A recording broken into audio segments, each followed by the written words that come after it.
Ini masalah keberpihakan, Pak. Ya duit masa gitu-gitu kene. Gitu loh. Tapi kan ayah hayang nafsu ya. Ayah hayang dijieun Gapura, gitunya. Gapura tingkat perbatasan provinsi, Gapura tingkat perbatasan kabupaten kota. Kan gitu. Ayah nafsu, anu asal nanti perjalanan dinas menjadi dihapus, tapi dialihkan menjadi safari pembangunan, menjadi pertunjukan kesenian, alasannya yang itu saja. Kan itu nafsu. Maknya ada BPM dikurangan, genep ratus tinggal kurang, dikurangan dari jadi 420.000, kan itu kahayang gitu Pak. Itu yang saya gerget itu. Sok mangga lamun aya kahoyong, hoyong ngabangun Gapura hoyong tong mengurangi anu sifatna fundament. Nya pentingnya lamun dikurangan pasti kualitasnya berkurang. Apa itu? Salah satunya adalah dana BPMU. Sok coba atuh sanes dikiraan apa tong keukeuh jalanna hoyong ageng leucir sadayana, tapi Gapura hoyong didamel, biaya iklan reklame oge teu berkirang. Mengorbankan BPMU. Itu yang saya nggak habis pikir. Ayolah, gitu loh. Kita sama-sama bukan hanya sekedar kontrol, kita sama-sama memperjuangkan. Aduh, ada kumpisan. Mau gimana-gimana, asal hal-hal yang sifatnya seperti itu fundamental nggak berkurang, Pak. Itu saja. Sekian, penuhun hapunten, Pak, sekali lagi hapunten pisan. Wallahu muwaffiq ila aqwamit thoriq.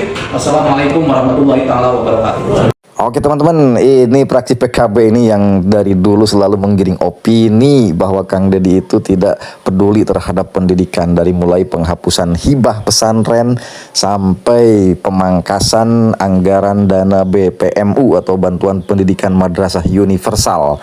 Nah, di mana Kang Deddy mensyaratkan bahwa cairnya BPMU ini tidak bolehnya sekolah menahan ijazah. Nah, tentu keputusan ini sangat membahagiakan masyarakat warga Jawa Barat, terutama masyarakat yang berekonomi lemah, karena memang selama ini banyak ijazah bahkan sampai ratusan ribu tertahan di sekolah-sekolah di Jawa Barat khususnya ini. Namun entah kenapa ini si Dewan ini seolah-olah kebakaran jenggot ketika dana BPMU ini dipangkas. Padahal kalau kita mau bicara secara jujur, dana BPMU ini yang diperuntukkan untuk membantu operasional sekolah dan honor guru selama ini tidak tepat sasaran sebetulnya. Nah, mungkin di sini teman-teman ada yang menjadi guru honor di sekolah-sekolah atau di madrasah-madrasah, dan teman-teman bisa merasakan sendiri kan bagaimana realisasi BPMU sebenarnya di lapangan. Maka dengan kebijakan Kang Deddy memangkas BPMU ini ya sudah tepat sekali, seharusnya dihapus sekalian lah. Makanya ini si Dewan ini selalu kebakaran jenggot ini ketika Kang Deddy membuat sebuah kebijakan yang sifatnya pro rakyat. Dan kali ini dia menarasikan bahwa Kang Deddy memotong atau memangkas dana BPMU ini untuk dialihkan ke hal-hal seperti pembuatan Gapura. Nanti di setiap batasan kabupaten itu ada Gapura. Gapura ini bukan hanya aksesoris karena kita mencintai leluhur. Itu tahap pertama. Tahap keduanya adalah Gapura itu pengamanan Pak Sekda. Pengamanannya bagaimana? Di pinggir kanan Gapura nanti disimpin pagar digital Pak, ke samping. Kalau memang mungkin ke bawah, ya kan? Bagaimana? Dan itu dikendalikan dalam satu sistem di mana nanti CCTV terkendali. Kalau ada kejahatan, mobil lari, itu tinggal dipijit ke knob set, dia nutup sendiri. Dan saya nanti akan buat di setiap perbatasan kabupaten. Setelah itu setiap perbatasan kecamatan, maka Jawa Barat itu akan menjadi kabupaten yang bebas kejahatan, taruhan saya. Nah, padahal ini kan program sangat bagus sekali untuk meminimalisir kejahatan di Jawa Barat khususnya.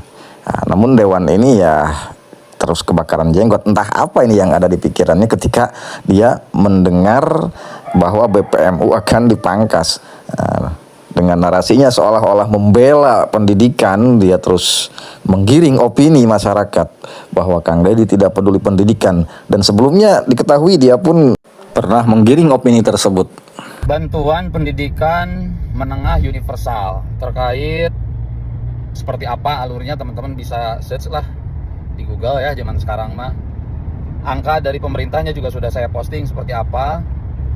Intinya teman-teman sekalian, para ahli pendidikan itu menyebut kira-kira pembiayaan siswa SMA, SMK gitu ya, 1 tahun itu kira-kira minimal menghabiskan 4 sampai 6 juta rupiah.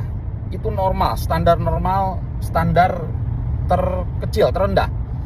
Lalu kemudian pemerintah memberikan bantuan itu tahun lalu untuk satu siswa dalam 1 tahun kepada sekolah swasta itu 600.000 pemerintah provinsi.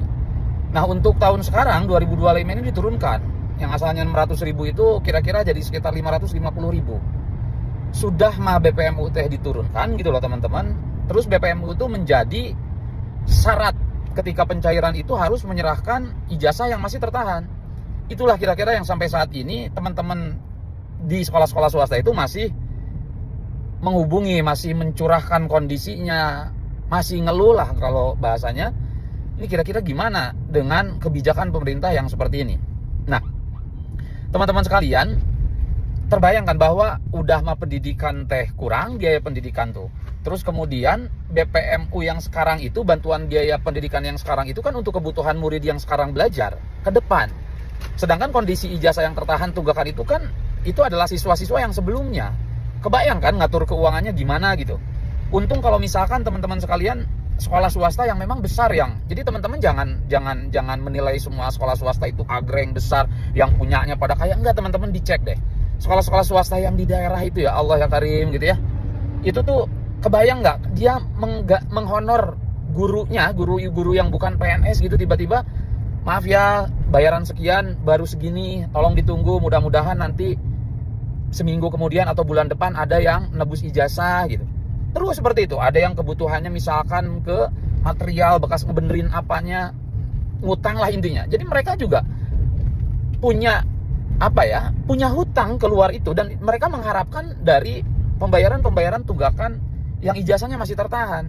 Sekarang pemerintah menyamaratakan semua itu, nggak mau tahu kondisi sekolahnya seperti apa, nggak mau tahu dia dapat berapa, nggak mau tahu tunggakannya berapa. Kan itu kebijakan yang terlalu mengeneralkan, itu nggak baik menurut saya. Jadi kira-kira apa? Jadi saya mohon tolong kepada pemerintah untuk mencabut perintah itu, untuk mencabut instruksi itu. Cairkeun we heula BPMU. Bagaimana masalah ijazah? Alasannya apa? Ijazah apa kendalanya ijazah ketika ditahan? Susah mencari pekerjaan atau susah melanjutkan kuliah? Ya kan bisa diberikan legalisir dulu. Diberikan legalisir dulu, lalu kita cek detail, verifikasi dulu. Sekolah ini mampu, ini bayarannya gede, ini dapat bantuannya bukan hanya dari pemerintah provinsi. Kita petakan dulu. Baru kita putuskan bagaimana pemerintah membantu membebaskan ijazah-ijazah yang tertahan tersebut. Terima kasih.